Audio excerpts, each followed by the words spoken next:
Apothecary, while it's only 50,000 team value supposedly, since it worked this time, it actually paid off in the range of 80,000.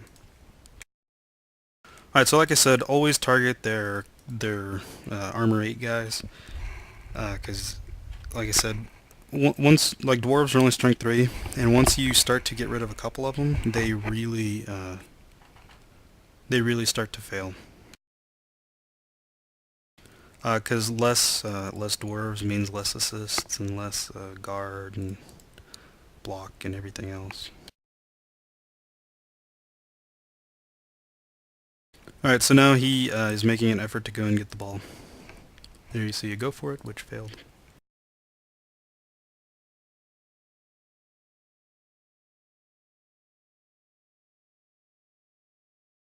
Again, there's block being good.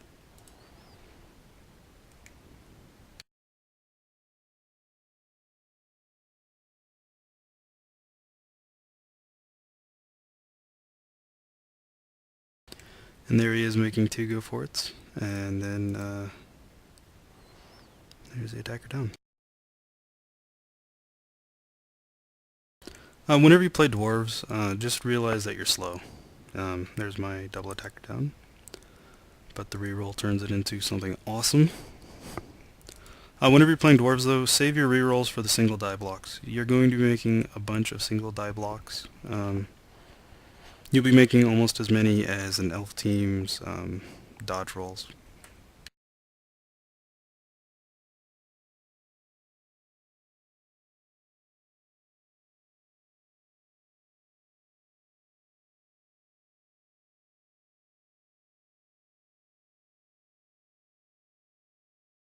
I mean, I know dwarves are slow and you want to compensate for their weakness, but really, if you don't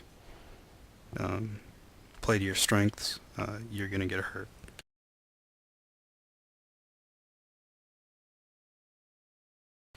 And there's block again, man, it's just great skill. Although I don't know how Russell would have worked out in these situations, I wasn't really paying attention. Alright, again, take shots on strength 8 guys, or armor 8 guys. Especially the runner. If they only have one runner, he's their fastest guy, and he is their ball carrier. It says he's movement 6, but this player, like I said, plays him like he's movement 8, and so it's kind of tough to really gauge how useful this runner is. But just know that it is really useful, and you should try to kill it.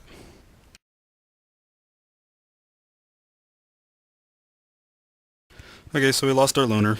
It was kind of dangerous to move him there, but really I needed him for this assist over here. I just think that loners aren't really useful, and if they get damaged, that is awesome. Because it means that they took the spot of somebody else.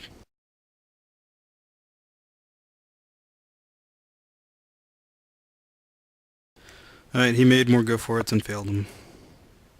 Like I said, he really likes go for it's.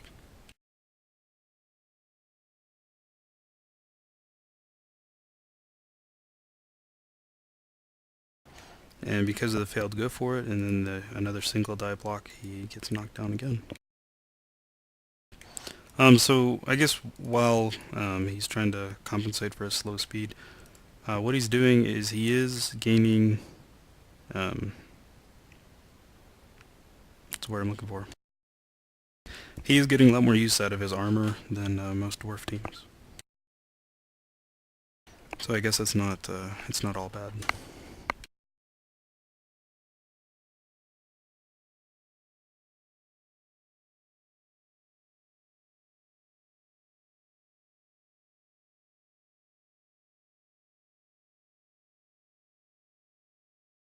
Again, like I said, if your opponent gives you this option and doesn't really put any pressure on the ball, don't give it back to him until you have to.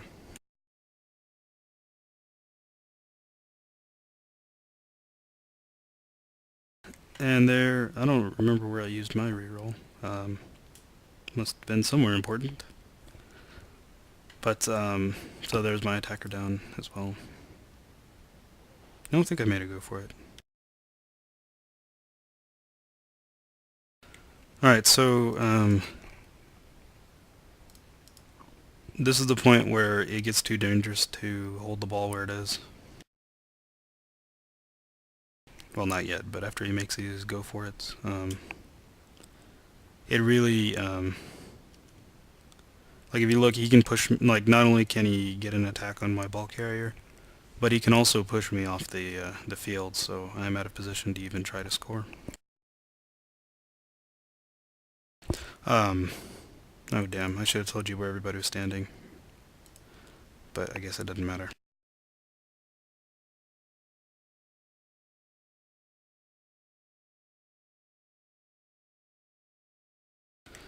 I guess we missed Claxby getting punched in the face and getting knocked out.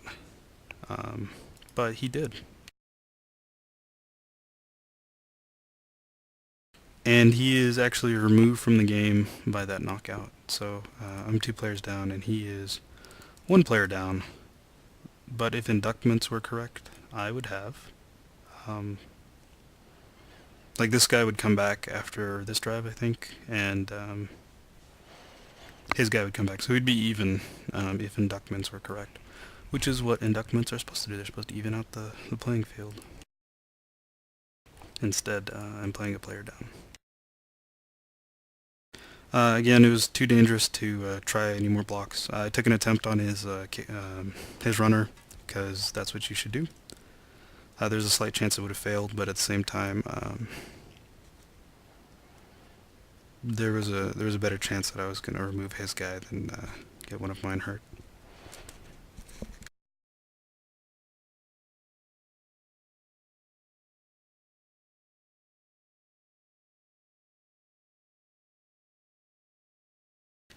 Alright, so because of Claxby still being asleep, let me think.